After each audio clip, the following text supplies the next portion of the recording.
আমি কি বলছিলাম? রাহুল কোটিপতি, আমি কোটিপতি, এখানে যারা আছে সবাই কোটিপতি। হোয়াট অ্যাবাউট ইউ পূজা? আমিও কোটিপতি।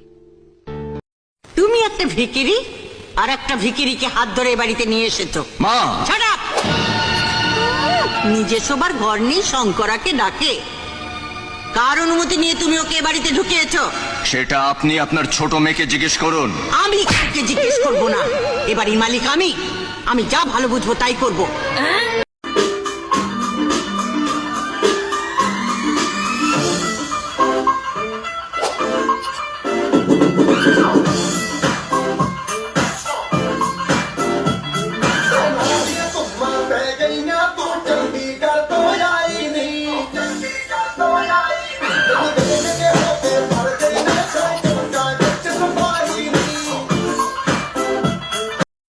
দামি শাড়ি পরার যখন অতই শখ, নিজের বরকে বলো না কিনে দিতে।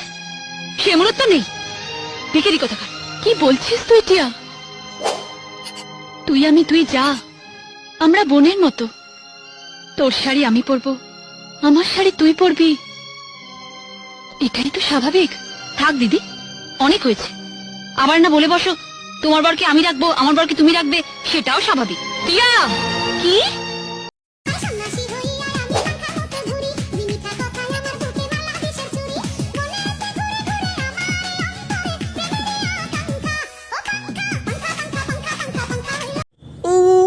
বুঝলাম না, দিন দিন এত কিউট হইতেছি কার জন্য? কে দেখবে আমাকে এত সুন্দর হলে? একটু মেনশন দিয়ে যাও তো, ভালো লাগে না খালি কিউট হইতেছি